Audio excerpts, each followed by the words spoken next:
Welcome back to Photography for People Who Are Not Photographers.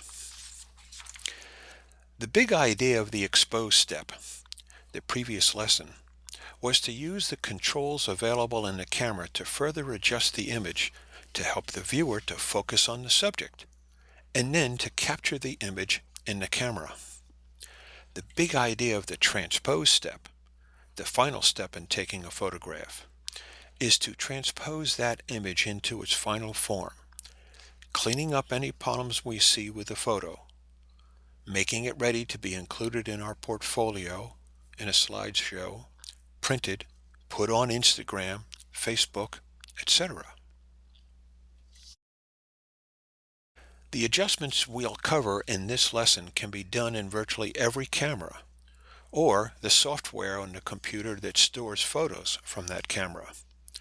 We will cover the following most common adjustments: leveling and cropping the photo, adjusting saturation, exposure and contrast. Note that some programs provide additional adjustments. Read the manuals. Having taken thousands of digital photographs, I learned the hard way the single most important first step of the transpose step in photography. Make a digital copy of the photograph and only adjust the copy.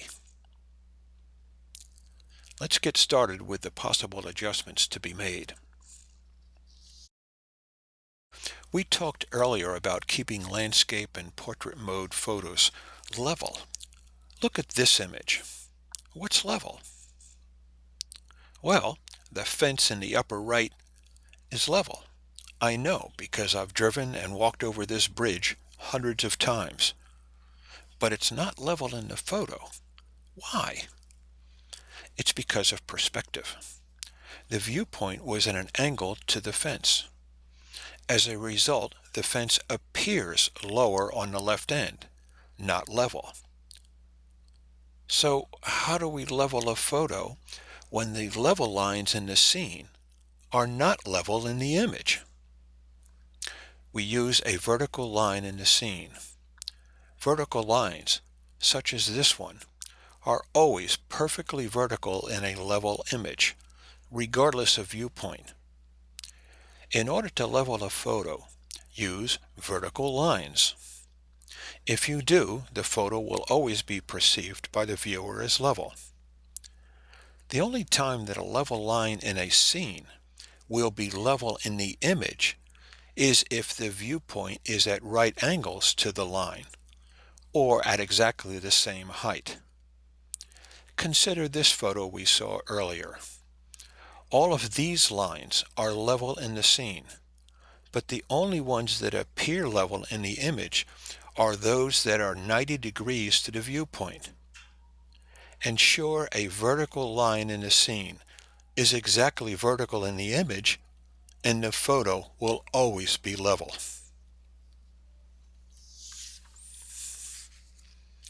Leveling and cropping the photo are two critical tools to learn. You'll use leveling when you don't get it right in the expose step, and you'll use cropping very frequently. Here's why. There are 4 reasons to crop a photo. To remove a distracting visual element. When I took this photo, I included this sign on the left. After I took it, I realized it was an unnecessary distraction. Cropped it. A second reason to crop is to change the dimensions of a photo you print to fit, for example, in a particular picture frame. Another reason is to change the composition of a photo and/or to change the format of a photo from, for example, landscape to portrait. An example of changing the composition and format by cropping is the transformation of this photo. First, I cropped it to portrait mode, then did a different crop to this, each being a quite different composition. These variations of the same photo were possible because each was made from a copy of the original photo. Don't edit the original. Edit the copies. Saturation is the vividness of colors. Let me show you. Here's the original of a photo we used earlier. A little dull. By slightly increasing saturation, the image is more natural. Another example. This is the original of another photo we used earlier, which you probably noticed was oversaturated, too red. Here, the saturation level has been reduced, making a much more natural looking photo. And then we reduced color saturation to 0, which created a black and white photo. You can convert any color photo to a black and white photo by reducing saturation to 0. We discussed exposure in the expose step using these 3 photos. The exposure adjustment to produce the first and third images were done in software that came with the computer. The exposure adjustment from underexposed to overexposed has an almost infinite number of gradations.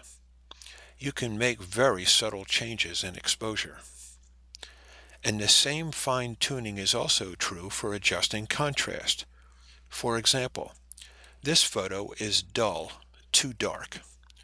First, I increased exposure to lighten the overall photo, then increased contrast to darken the trees and lighten the snow even more, thus turning an otherwise poor photo into one that is better.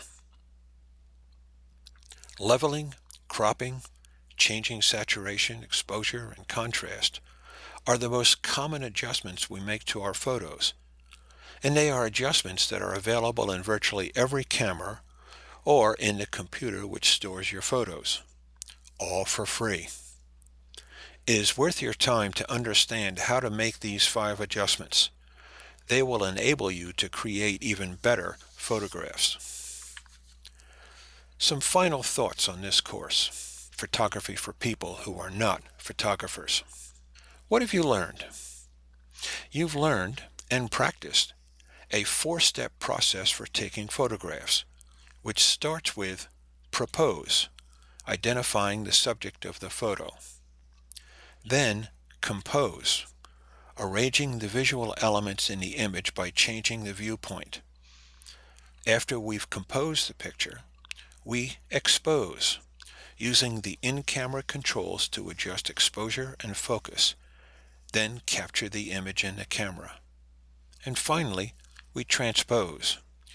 Using a copy of the original image, we transform it into its final form using leveling, cropping, and adjustments to saturation, exposure, and contrast as needed. You've also shared a number of your photos and learned from others sharing. And finally, you have created a portfolio of 6 photos that you can be proud to share with friends and family. I will endeavor to reply to all questions and requests in the discussion for this course. You can also reach me at my email address of tclark@mac.com. I would love to hear from you regarding your own photographic journey, as well as constructive comments about the course. Thank you for your time. I wish you the best.